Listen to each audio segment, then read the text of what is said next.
سائر في طريق الحق يا جند الله جند الله جند الله جند الله. بسم اللہ الرحمن الرحیم نحمدہ ونصلی علی رسولہ الکریم اما بعد. رمضان مبارک صرف نفلوں کا اور تلاوت قرآن کریم کا مہینہ نہیں ہے، بلکہ زندگی کی کوتاہیوں کی تلافی کا بھی مہینہ ہے. کیا خوب ہو کہ رمضان ہماری مغفرت کے ساتھ ساتھ ہماری سابقہ کوتاہیوں کی تلافی کا بھی ذریعہ بن جائے. دیکھیے، اسلام میں نماز کی جو اہمیت قرآن و حدیث میں جس اہتمام کے ساتھ، جس تاکید کے ساتھ اور جس تکرار کے ساتھ ذکر ہے، اس کے پیش نظر یہ بات بعید ہے کہ کوئی بھی مسلمان نماز کو چھوڑنے کا سوچے. یہ بعید ہے. اور نماز چھوڑنے پر جو احادیث میں سخت ترین وعیدیں آئی ہیں، اگر ان کو پڑھا جائے اور ان وعیدوں کو اگر سنا جائے تو انسان کے رونگٹے کھڑے ہو جاتے ہیں. اور یہ بات تو ہر مسلمان جانتا ہے، چاہے وہ پڑھا لکھا ہو یا ان پڑھ ہو، کہ مرنے کے بعد قبر میں سب سے پہلا سوال جو ہے وہ نماز کے بارے میں ہوگا. اگر نماز صحیح نکل گئی تو انشاءاللہ بقیہ اعمال بھی صحیح نکلیں گے، اور اگر خدا نخواستہ یہیں پر آدمی پھنس گیا تو آگے اللہ ہی مالک ہے. تو اگر کسی بھی وجہ سے انسان کی فرض نماز رہ گئی ہے، چاہے وہ فرض نماز غفلت میں رہ گئی ہو، کسی کوتاہی کی وجہ سے رہ گئی ہو، جان بوجھ کر رہ گئی ہو، کسی بیماری کی وجہ سے رہ گئی ہو، کسی عذر کی وجہ سے رہ گئی ہو، تو شرعاً ہر مسلمان کے ذمہ لازم ہے کہ سب سے پہلے ان نمازوں کی قضا کرے. اس لیے جمہور امت کا مسلک یہ ہے کہ فوت شدہ نمازوں کی قضا انسان کے ذمہ واجب ہے، چاہے وہ نمازیں کم ہوں یا زیادہ ہوں، جان بوجھ کر چھوڑی ہیں یا بھول کر یا نیند اور غفلت کی وجہ سے فوت ہو گئی ہیں. صرف توبہ کافی نہیں ہے، بلکہ اس نماز کی قضا کرنا انسان کے ذمہ لازم اور ضروری ہے. اور اسی موقف پر چاروں ائمہ متفق ہیں، کسی کا اس میں اختلاف نہیں ہے. یہاں اتنا وقت نہیں ہے کہ میں آپ کے سامنے میں دلائل ذکر کروں. قضا نماز میں نے عرض کیا کہ لازمی ہے، جو زندگی میں نمازیں رہ گئی ہیں اس کو قضا کرنا ضروری ہے.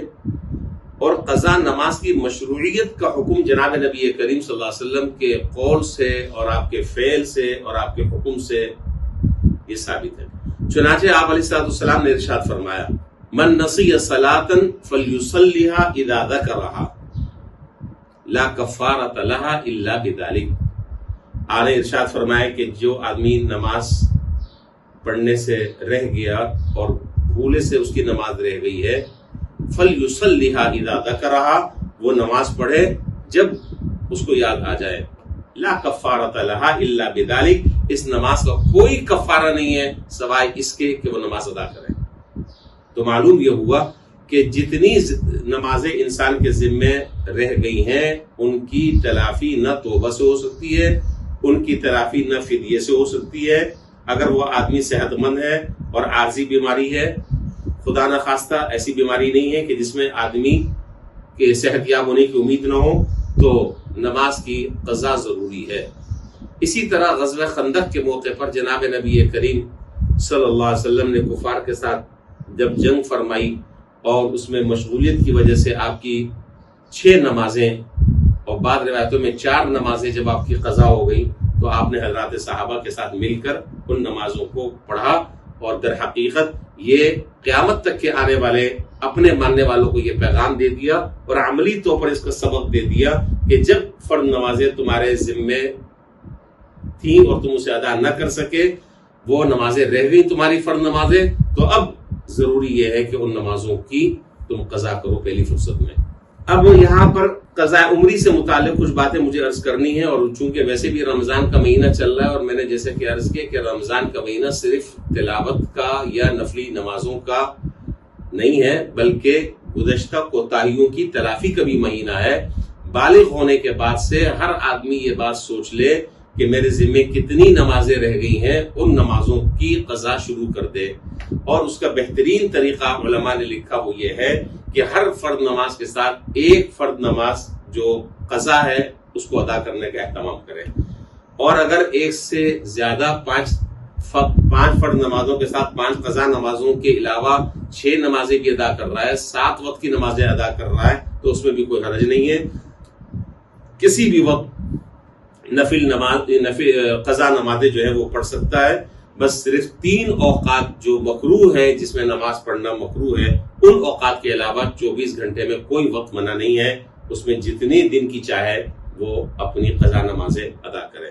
اسی طریقے سے عام طور پر یہ بات مشہور ہے کہ عوام الناس میں یہ بات مشہور ہے، اس کو بھی اچھی طریقے سے سمجھ لیجئے کہ رمضان کا جو آخری جمعہ ہے، اس آخری جمعے کو 2 رکعت نماز نفل پڑھی جائے اور اس طریقے سے پڑھی جائے اور اس میں فلاں صورتیں پڑھی جائیں، تو پورے سال کی جتنی نمازیں آپ کے ذمے رہ گئی ہیں وہ ساری کی ساری ادا ہو جائیں گی. سبحان اللہ، یہ ایک نیا فارمولہ نکالا ہے. آج جو ہے یہ فارمولہ جو ہے وہ نماز کے لیے نکالا ہے، کل یہ فارمولہ کسی اور چیز کے بارے میں آ جائے گا. تو اس کا مطلب یہ ہے کہ دین تو پھر بہت ہی آسان ہو گیا. پھر جناب نبی کریم صلی اللہ علیہ وسلم نے پوری زندگی جو ہے نماز کا جو اہتمام فرمایا، اور مرض الوفات میں بھی آپ مسجد نبوی تشریف لے کر آئے وغیرہ وغیرہ، اور آپ کی پوری عملی زندگی جو ہے وہ اس بات پر شاہد ہے کہ نماز آپ کبھی نہیں چھوڑتے تھے. نماز کی ہمیشہ آپ نے تاکید فرمائی، یہاں تک کہ فرمایا، خیر بہت زیادہ احادیث میں اس کی تاکید آئی ہے. تو یہ ساری باتیں جو عوام الناس میں مشہور ہیں، ان باتوں کی شرعاً کوئی اصل نہیں ہے، اس کا کوئی ماخذ نہیں ہے، اس کی کوئی بنیاد نہیں ہے. یہ صرف اپنے دل کو بہلانے کے لیے ہے. اللہ تعالیٰ کے ہاں پوچھا جائے گا. کوئی طریقہ نہیں ہے سوائے اس طریقے کے کہ آدمی کے ذمے جو نمازیں رہ گئی ہیں اس کو ادا کرے. جب تک ادا نہیں کرے گا وہ نمازیں اس کے گردن پر بدستور باقی رہیں گی، اور اللہ تعالیٰ کے ہاں اس کے بارے میں اس سے پوچھا جائے گا اور سوال کیا جائے گا.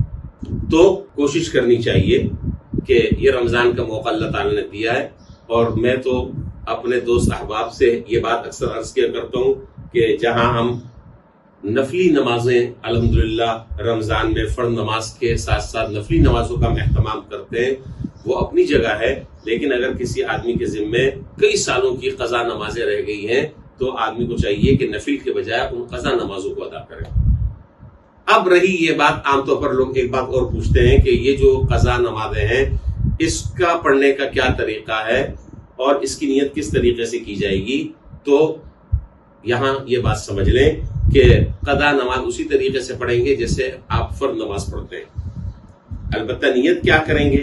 مثال کے طور پر آپ فجر کی بہت ساری زندگی کی قضا نمازیں اب پڑھنے کا آپ نے ارادہ کر لیا ہے، یا مثال کے طور پر ظہر کی بہت ساری نمازیں آپ کے ذمے رہ گئی ہیں، اب آپ اس کو پڑھنا چاہ رہے ہیں، یا عصر کی یا عشاء کی بہت ساری نمازیں آپ کے ذمے رہ گئی ہیں، اب آپ اس کو ادا کرنا چاہ رہے ہیں. تو اب ہر قضا نماز جب آپ ادا کریں گے تو آپ نیت یوں کریں گے کہ یا اللہ میرے ذمے پہلی فجر کی جو نماز رہ گئی ہے میں اس کو ادا کرتا ہوں. روزانہ آپ یہ جملہ کہیں گے تو جو پہلی تھی وہ ختم ہو جائے گی، دوسری آ جائے گی، دوسری ختم ہوگی، تیسری آ جائے گی، تیسری ختم ہوگی، چوتھی آ جائے گی. اسی طرح آپ ظہر کی نماز پچھلی قضا کر رہے ہیں اور آپ کو پتہ نہیں ہے کہ کتنی ہے، دن بھی نہیں معلوم، نمازوں کی تعداد بھی نہیں معلوم، پتہ نہیں کتنی ہے. تو آپ ہر قضا نماز ادا کرتے وقت آپ یوں کہیں گے کہ میرے ذمے جو پہلی ظہر کی فرض نماز رہ گئی ہے میں وہ ادا کر رہا ہوں. پھر اگلے دن پھر یہ کہیں گے کہ میرے ذمے جو ظہر کی پہلی نماز رہ گئی ہے میں وہ ادا کر رہا ہوں. تو جو پہلی تھی وہ ختم ہو گئی، دوسری آ گئی، دوسری آپ نے پڑھ لی، تیسری آ گئی. اسی طرح ہر نماز میں آپ یہ نیت کر کر اپنی نمازوں کو ادا کریں گے. اللہ تبارک و تعالی ہمیں رمضان مبارک کے مہینے میں قضا نمازوں کی توفیق عطا فرمائے، اور جو نمازیں رہ گئی ہیں اس کو اہتمام سے پڑھنے کی اللہ تعالی ہمیں توفیق عطا فرمائے، اور اس وقت سے اللہ تعالی ہمیں صحیح طریقے سے فائدہ اٹھانے کی توفیق عطا فرمائے. وآخر دعوانا الحمدللہ رب العالمین. سائر في طريق الحق يا جند الله جند الله جند الله